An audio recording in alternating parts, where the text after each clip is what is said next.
Mėly nacionalinis saugumas kurso klausytojai, leiskite man Jums pristatyti antrąją vertinamąją užduotį – egzaminą. Visą su egzaminu susijusią informaciją galite rasti šioje skiltyje. Taip pat šioje skiltyje rasite ir pačias egzamino užduotis. Bet visų pirma, pradėkime nuo egzamino, apie svertinį koeficientą. Egzaminas sudaro 60% bendro galutinio įvertinimo. Jeigu gerai pamenate, projektas sudarys likusius 40%. Užduoties atlikimo eiga ir terminas. Užduoties reikalavimų pristatymas įvadinės paskaitos metu, modulio turinio analizė, savitikros užduočių atlikimas, žinoma, viso modulio metu. Savarankiškos jūsų studijos, savitikros užduočių, savarankiškas atlikimas lygiai taip pat viso modulio metu.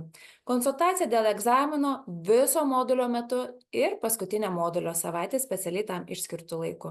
Užduoties atsiskaitimas egzamino metu, apie tai bus pažymima konkrečiai tvarkaraštyje, užduoties vertinimas 1-2 dienos po egzamino užpildymo. Užduoties reikalavimai.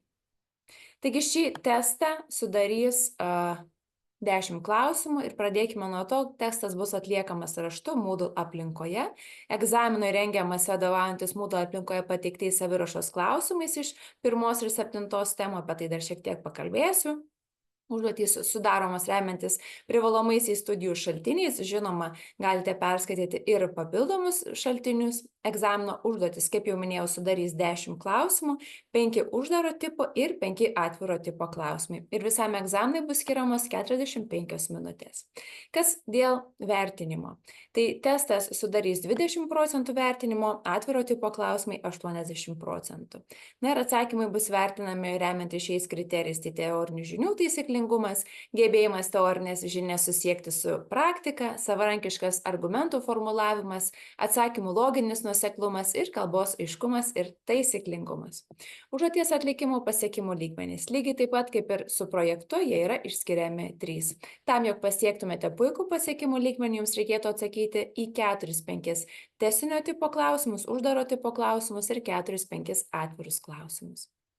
Užduoties saviruošos klausimai atitinka mūsų visas tematikas, tai yra pirmoji tema saugumo samprata, saugumo poreikis, objektyvus ir subjektyvus saugumas, iš antrosios temos nacionalinio saugumo savoka ir lygmenys, iš trečiosios temos galios ir taikos savokos, realizmo, neorealizmo, liberalizmo ir neoliberalizmo teorijos, iš ketvirtosios temos Bari-Buzan indėlis į sektorių išskirimą pagrindiniai ir papildomi sektoriai, iš penktosios temos nacionalinio saugumo grėsmės, šeštoji tema visuotinės gynybos idėja, visuotinės gynybos sistema Lietuvoje ir piliečių vaidmuo visuotinėje gynyboje. Na ir paskutinioji tema Lietuvos nacionalinio saugumo sistemos institucinė raida, dabartinė Lietuvos nacionalinio saugumo sistema. Ir žinoma, tarptautinių organizacijų vaidmuo užtikrinant nacionalinį saugumą.